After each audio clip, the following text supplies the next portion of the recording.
नमस्कार। मैं आपका अपना होस्ट और आप जुड़े हैं देश के सबसे विश्वसनीय न्यूज नेटवर्क से, जो विशेष रूप से हमारे पेंशनभोगी साथियों को समर्पित है।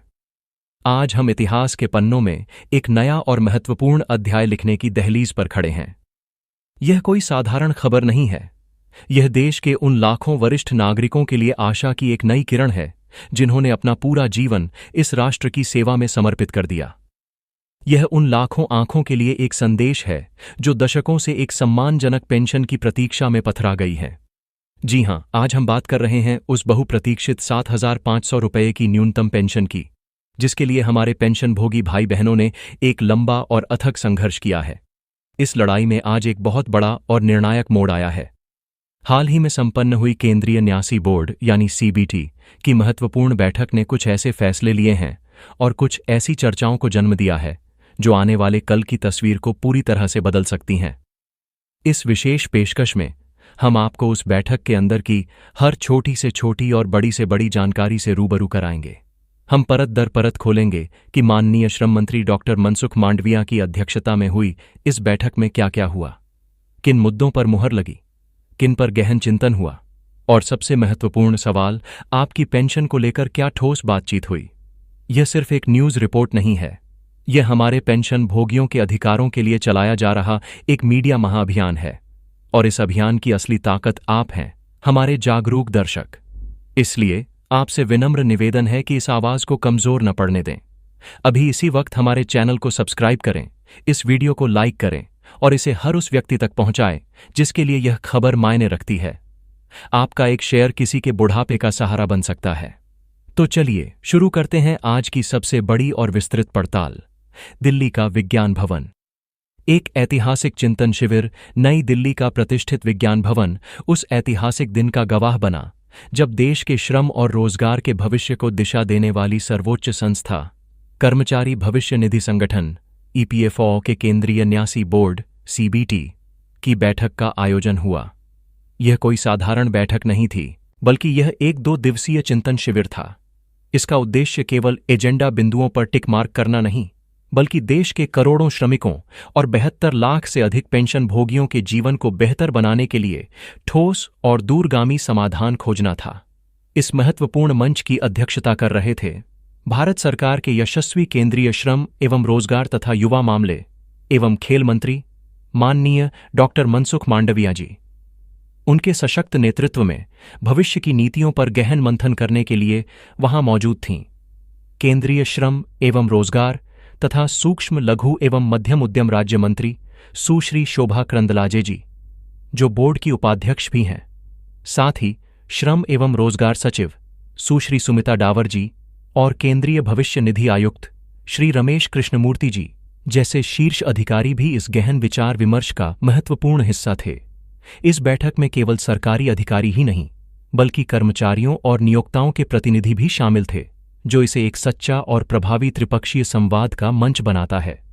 जैसा कि श्रम मंत्रालय के एक वरिष्ठ अधिकारी ने अपने संबोधन में स्पष्ट किया, माननीय मंत्री जी का दृष्टिकोण बिल्कुल साफ है। अब बैठकें कुछ घंटों की औपचारिकता नहीं होंगी। अब महत्वपूर्ण विषयों पर गहन चिंतन होगा, ताकि EPFO और ESIC जैसे संगठन जमीनी स्तर पर बदलाव ला सकें। इसी दूरदर्शी दृष्टिकोण के साथ इस 2 दिवसीय चिंतन शिविर में उन सभी मुद्दों पर बात हुई जो सीधे तौर पर आपके जीवन से जुड़े हैं।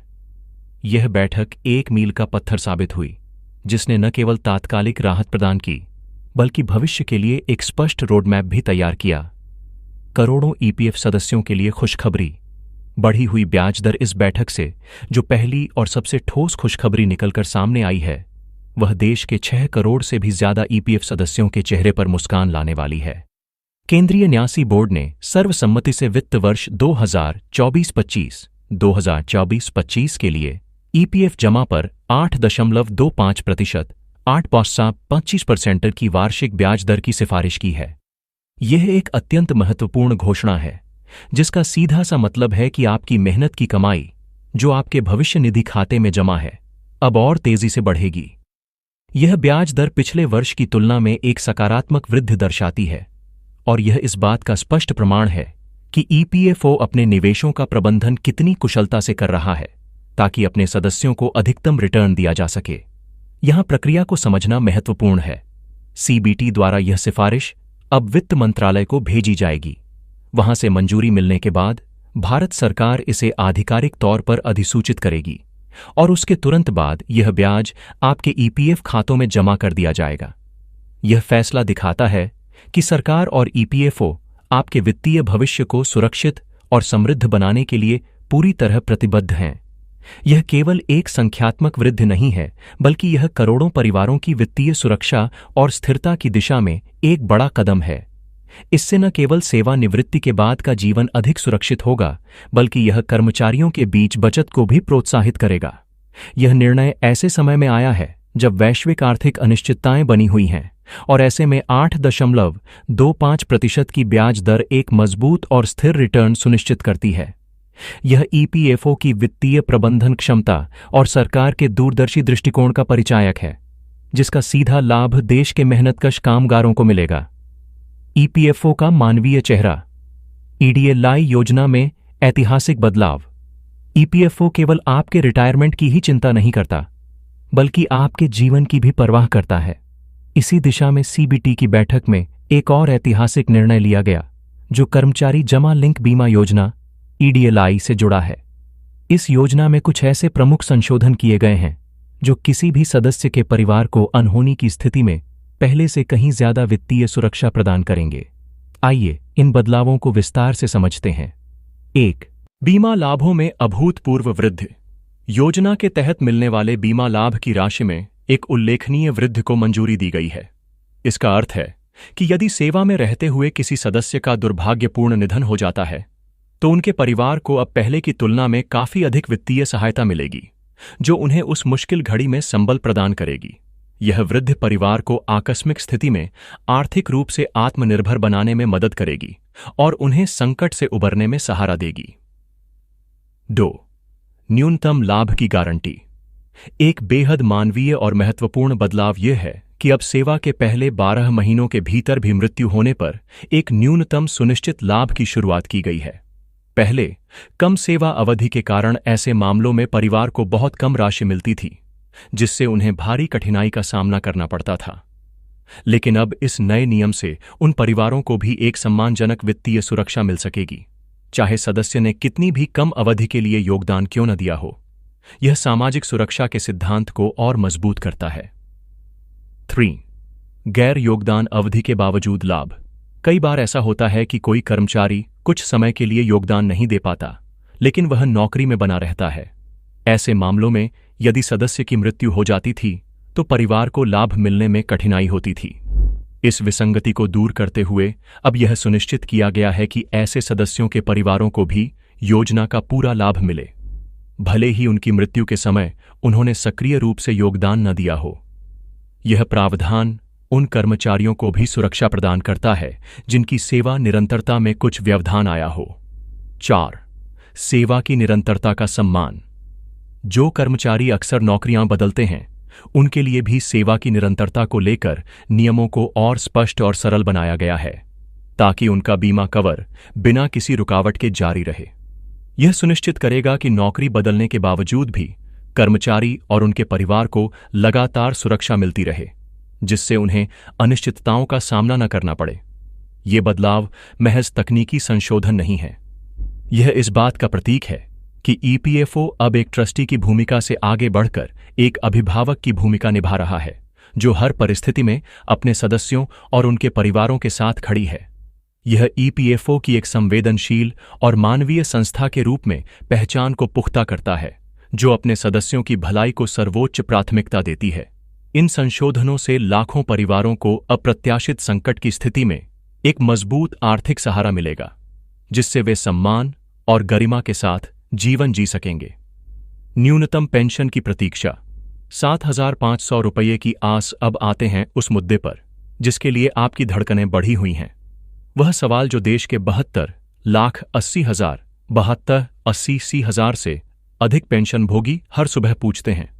हमारी न्यूनतम पेंशन 7,500 रुपये कब होगी? हमें आपको यह बताते हुए गर्व भी है और एक नई उम्मीद भी जग रही है कि सीबीटी की इस 2 दिवसीय बैठक में पेंशन भोगियों के इस मुद्दे पर अत्यंत गहन और विस्तृत विचार विमर्श हुआ। यह कोई सतही चर्चा नहीं थी। बैठक में मौजूद सूत्रों और अधिकारियों के संबोधनों से यह साफ है कि पेंशन भोगियों की पीड़ा और उनकी मांगों को सर्वोच्च प्राथमिकता के साथ सुना और समझा गया। बैठक में इस बात पर गहन चिंतन किया गया कि मौजूदा न्यूनतम पेंशन राशि आज की महंगाई, बढ़ते चिकित्सा खर्चों और जीवन यापन की लागत के हिसाब से अपर्याप्त है। एक व्यक्ति जिसने अपनी पूरी जिंदगी देश के निर्माण में लगा दी, वह बुढ़ापे में सम्मान के साथ कैसे जिए, यह चिंता बैठक के केंद्र में थी। बहुत सारे महत्वपूर्ण सुझाव आए। इस समस्या के समाधान के लिए विभिन्न मॉडलों पर चर्चा हुई। कैसे फंड की वित्तीय सेहत को बनाए रखते हुए पेंशन भोगियों को एक सम्मानजनक राशि दी जा सकती है, इसके हर पहलू पर विचार किया गया। यह सच है कि बैठक के तुरंत बाद पेंशन वृद्धि की अंतिम घोषणा नहीं की गई, क्योंकि यह एक जटिल और बड़ा वित्तीय निर्णय है जिसके लिए कई स्तरों पर अनुमोदन की आवश्यकता होती है। लेकिन जो सबसे बड़ी और सकारात्मक बात है वह यह है कि मामले को गंभीरता से लिया गया है। यह अब ठंडे बस्ते में पड़ा हुआ मुद्दा नहीं है, बल्कि सरकार और ईपीएफओ की शीर्ष प्राथमिकताओं में शामिल हो चुका है। बैठक में हुआ यह गहन विचार विमर्श इस बात का संकेत है कि समाधान की दिशा में मजबूती से कदम बढ़ा दिए गए हैं। यह उस लंबी सुरंग के अंत में दिखने वाली रोशनी की तरह है जिसका आप सभी को बेसब्री से इंतजार था। हम इस पर अपनी पैनी नजर बनाए हुए हैं और जैसे ही कोई ठोस घोषणा होगी, सबसे पहले और सबसे सटीक तरीके से आप तक पहुंचाएंगे। यह केवल एक पेंशन वृद्धि की बात नहीं है, यह हमारे बुजुर्गों के सम्मान और गरिमा की बात है। सरकार और ईपीएफओ ने इस मुद्दे पर गंभीरता दिखाते हुए यह स्पष्ट कर दिया है कि वे हमारे पेंशन भोगियों की मांगों के प्रति संवेदनशील हैं और एक स्थायी समाधान खोजने के लिए प्रतिबद्ध हैं। यह सुनिश्चित करने के लिए सभी पहलुओं पर विचार किया जा रहा है कि वृद्धि न केवल पर्याप्त हो, बल्कि ईपीएफओ के वित्तीय स्थिरता को भी बनाए रखे। यह एक सतत प्रक्रिया है जिसमें विभिन्न स्टेक होल्डर्स के साथ परामर्श और वित्तीय विश्लेषण शामिल हैं। हम इस प्रक्रिया के हर चरण पर नजर रखेंगे और आपको अपडेट देते रहेंगे। पेंशन भोगियों के लिए जीवन को सुगम बनाने के प्रयास, पेंशन की राशि बढ़ाने के साथ साथ सरकार और ईपीएफओ इस बात पर भी ध्यान केंद्रित कर रहे हैं कि हमारे वरिष्ठ नागरिकों का जीवन सुगम और सम्मानजनक कैसे बनाया जाए। इस बैठक में इस दिशा में भी कई महत्वपूर्ण चर्चाएं हुईं। 1. जीवन प्रमाण पत्र की सुगमता। हर साल जीवन प्रमाण पत्र जमा करने के लिए बैंकों और दफ्तरों की लंबी लाइनों में लगने की पीड़ा अब खत्म होने वाली है। इस बात पर गहन चर्चा हुई कि जो बुजुर्ग और बीमार पेंशन भोगी घर से बाहर नहीं निकल सकते, उन्हें यह सुविधा उनके घर पर ही कैसे उपलब्ध कराई जाए। डोर स्टेप वेरिफिकेशन की व्यवस्था को और मजबूत और सार्वभौमिक बनाने पर जोर दिया गया है। इससे लाखों बुजुर्गों को राहत मिलेगी और उन्हें अपनी पेंशन प्राप्त करने में कोई कठिनाई नहीं होगी। यह एक मानवीय दृष्टिकोण है जो पेंशन भोगियों की सुविधा को प्राथमिकता देता है। 2. प्रयास पहल का विस्तार। ईपीएफओ ने प्रयास नामक एक बेहतरीन पहल शुरू की है, जिसके तहत कर्मचारी को उसके रिटायरमेंट के दिन ही उसके सारे बकाए यानी पीएफ और पेंशन के दस्तावेज सौंप दिए जाते हैं। यह रिटायरमेंट के दिन सम्मान देने की एक अनूठी पहल है। इस बैठक में इस पहल को और प्रभावी ढंग से लागू करने पर चर्चा हुई ताकि अधिक से अधिक सेवानिवृत्त होने वाले कर्मचारियों को इसका लाभ मिल सके। यह पहल कर्मचारियों को उनके सेवा काल के अंतिम दिन ही वित्तीय सुरक्षा का एहसास दिलाकर उन्हें गरिमापूर्ण विदाई प्रदान करती है। 3. केंद्रीकृत पेंशन भुगतान प्रणाली। एक ऐसी केंद्रीकृत प्रणाली बनाने पर भी विचार हुआ जिससे सभी पेंशन भोगियों को उनकी मासिक पेंशन हर महीने एक ही तारीख को बिना किसी देरी या तकनीकी गड़बड़ी के सीधे उनके खाते में मिल सके। यह प्रणाली भुगतान प्रक्रिया को सरल और पारदर्शी बनाएगी, जिससे पेंशन भोगियों को अपनी पेंशन के लिए इंतजार नहीं करना पड़ेगा। यह वित्तीय अनुशासन और समयबद्धता सुनिश्चित करेगा, जिससे पेंशन भोगियों को अपने मासिक खर्चों की योजना बनाने में आसानी होगी। ये सभी कदम यह सुनिश्चित करने के लिए उठाए जा रहे हैं कि आपको अपने ही पैसे और अधिकारों के लिए किसी भी तरह की परेशानी का सामना न करना पड़े। यह सरकार की प्रतिबद्धता को दर्शाता है कि वह न केवल पेंशन की राशि बढ़ाना चाहती है, बल्कि पेंशन भोगियों के पूरे अनुभव को भी बेहतर बनाना चाहती है। ये सुधार हमारे वरिष्ठ नागरिकों के जीवन की गुणवत्ता में महत्वपूर्ण बदलाव लाएंगे और उन्हें एक शांतिपूर्ण और सम्मानजनक सेवानिवृत्त जीवन जीने में मदद करेंगे। सामाजिक सुरक्षा का विस्तार। हर कामगार तक लाभ। यह बैठक केवल मौजूदा सदस्यों और पेंशन भोगियों तक ही सीमित नहीं थी। इसमें एक बड़े विजन पर भी चर्चा हुई। भारत के हर कामगार तक सामाजिक सुरक्षा का लाभ कैसे पहुंचाया जाए। आज ईपीएफओ के 6 करोड़ से भी ज्यादा सदस्य हैं, लेकिन हमारे देश में 50 करोड़ से भी ज्यादा का कार्यबल है। इस विशाल अंतर को कैसे पाटा जाए।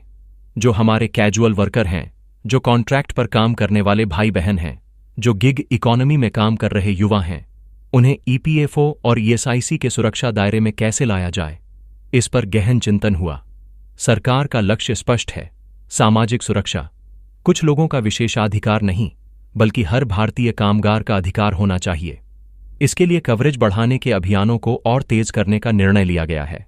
यह एक महत्वाकांक्षी लक्ष्य है, लेकिन यह देश के हर नागरिक को सम्मानजनक जीवन प्रदान करने की दिशा में एक महत्वपूर्ण कदम है। इसमें उन क्षेत्रों और श्रमिकों पर ध्यान केंद्रित किया जाएगा जो अब तक सामाजिक सुरक्षा के दायरे से बाहर थे। इसमें अनौपचारिक क्षेत्र के श्रमिक, स्वरोजगार करने वाले व्यक्ति और ठेके पर काम करने वाले मजदूर शामिल हैं। सरकार विभिन्न मॉडलों और रणनीतियों पर विचार कर रही है ताकि इन सभी को ईपीएफओ और ईएसआईसी जैसी योजनाओं का लाभ मिल सके। यह केवल आर्थिक सुरक्षा प्रदान करने का मामला नहीं है, बल्कि यह उन्हें समाज की मुख्यधारा में लाने और उन्हें एक गरिमापूर्ण जीवन जीने का अवसर देने का भी मामला है। यह राष्ट्र निर्माण में उनके योगदान को मान्यता देता है और सुनिश्चित करता है कि उनका भविष्य भी सुरक्षित हो। यह व्यापक सामाजिक सुरक्षा सुनिश्चित करने के लिए एक बहुआयामी दृष्टिकोण की आवश्यकता को दर्शाता है, जिसमें जागरूकता बढ़ाना, पंजीकरण प्रक्रिया को सरल बनाना और विभिन्न श्रमिक वर्गों की विशिष्ट आवश्यकताओं के अनुरूप योजनाएं तैयार करना शामिल है। सारांश और आगे का रास्ता। तो कुल मिलाकर इस महाबैठक का सार क्या है? सार यह है कि उम्मीद की एक नई और मजबूत किरण जगी है। 8.25%, 8.25% की ब्याज दर की सिफारिश एक ठोस और तत्काल लाभ है जो करोड़ों ईपीएफ सदस्यों की बचत को और मजबूत करेगा। यह वित्तीय स्थिरता और वृद्धि की दिशा में एक महत्वपूर्ण कदम है। ईडीएलआई योजना में हुए बदलाव आपके परिवार के लिए एक बड़ा सुरक्षा कवच है जो अनहोनी की स्थिति में उन्हें वित्तीय सहारा प्रदान करेंगे। ये बदलाव ईपीएफओ के मानवीय और संवेदनशील चेहरे को उजागर करते हैं। और सबसे महत्वपूर्ण, 7,500 रुपये की न्यूनतम पेंशन की आपकी मांग अब केवल एक मांग नहीं, बल्कि सीबीटी की बैठक का एक प्रमुख एजेंडा बन चुकी है, जिस पर गहन मंथन शुरू हो गया है। यह स्पष्ट संकेत है कि सरकार और ईपीएफओ आपकी मांगों को गंभीरता से ले रहे हैं और एक स्थायी समाधान की दिशा में काम कर रहे हैं। यह लड़ाई अभी खत्म नहीं हुई है, लेकिन हम निश्चित रूप से एक निर्णायक मोड़ पर पहुंच चुके हैं। हमारा यह चैनल, आपका अपना चैनल, इस मुहिम को तब तक जारी रखेगा जब तक आपको आपका हक नहीं मिल जाता। हम सरकार और ईपीएफओ के हर कदम पर नजर रखेंगे, हर घोषणा का विश्लेषण करेंगे और हर जानकारी सबसे पहले और सबसे सटीक तरीके से आप तक पहुंचाएंगे। लेकिन इस महाअभियान में हमें आपके साथ की जरूरत है। आपके मन में कोई सवाल है, कोई सुझाव है? नीचे कमेंट बॉक्स में हमें लिखकर बताइए। हम हर कमेंट को पढ़ते हैं और आपके सवालों का जवाब देने का प्रयास करेंगे। आपकी आवाज ही हमारी शक्ति है और हम चाहते हैं कि यह आवाज दूर दूर तक पहुंचे। अंत में बस इतना ही कहूंगा कि धैर्य रखें, लेकिन अपनी आवाज को बुलंद रखें। जैसा कि कहा गया है, कोशिश करने वालों की कभी हार नहीं होती और बिना कुछ किए जय जयकार नहीं होती। हम और आप मिलकर कोशिश कर रहे हैं और हमें विश्वास है कि जीत हमारी ही होगी। इस वीडियो को हर पेंशन भोगी, हर कर्मचारी तक पहुंचाने की जिम्मेदारी अब आपकी है। चैनल को सब्सक्राइब करना न भूलें ताकि आप हमारी अगली महत्वपूर्ण वीडियो से चूक न जाएं। जुड़े रहने के लिए आपका बहुत बहुत धन्यवाद। जय हिंद, जय भारत।